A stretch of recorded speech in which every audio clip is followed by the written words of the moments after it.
بسم الله الرحمن الرحيم. أعزائي الكرام، أسعد الله أوقاتكم بكل خير.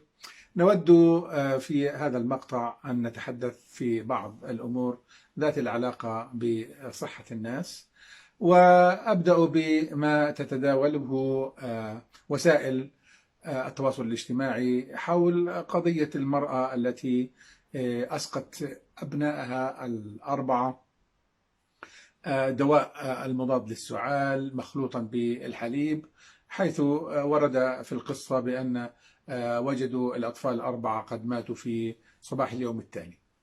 حقيقة هذه القصة من خلال الرجوع إلى المراجع العلمية والبحوث المتخصصة في هذا المجال، وجد بأن هذا الكلام ليس له أساس للصحة للأسباب الآتية. صحيح أن دواء السعال وأي أدوية ثانية عندما تصنع من قبل مصانع الأدوية في العادة يكون الدواء قد بحث في أمره من حيث التداخلات الدوائية مع أدوية ثانية أو مع المواد الغذائية أو أي أمور أخرى ممكن تتفاعل معه، ولذلك في النشرة التي تكون موجودة في داخل علبة الدواء بكون كل هذه الأمور موجودة، ومن ضمنها طبعا التأثيرات الجانبية التي ممكن تظهر عند بعض الناس عندما يتناولون هذا الدواء.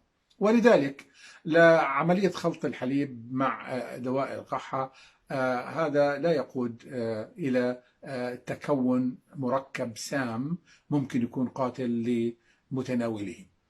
والدليل المنطقي على ذلك وهو أن الأطفال إجمالا أكثر الفئات العمرية تعرضا للإصابات، سواء إصابات فيروسية أو إصابات بكتيرية، وبالتالي هم بسبب مناعتهم المنخفضة يكونون معرضين لعدد من الإصابات، وبالتالي هم في فترة الرضاعة، وهذه فترة الرضاعة كما نعلم بأن الرضاعة المكتملة بتكون لعمر 2 سنين. لذلك نتخيل أنه خلال 2 الرضاعة، ونعلم في نفس الوقت لو فطم الطفل لا تم الاعتماد ولو بشكل جزئي على المساعدات من الحليب، سواء حليب اصطناعي والعلب المحضرة للأغذية الخاصة بالأطفال. هذه كلها تحتوي على العناصر الغذائية اللي موجودة أصلا في الحليب. فتخيل لو أن كل الأطفال اللي ممكن يتعرضوا لإصابات مرضية تؤدي إلى ظهور أعراض السعال، كل هؤلاء الناس شربوا دواء، وكان سواء كان خلط هذا الدواء بالحليب أم اختلط هذا الدواء مع الحليب الأم أو الحليب المتناول في داخل معدة الطفل، الاختلاط أو الخلط بينهما سواء كان تم خارج الجسم أو داخل الجسم، فلو كان هذا الكلام صحيح لتم تكوين المركبات السامة في داخل معدة الطفل، وبالتالي حدث الضرر، سواء كان كما ورد في القصة تم وفاة الأطفال هؤلاء أو ممكن ظهور أي أعراض إضافية نتيجة لهذا السلوك.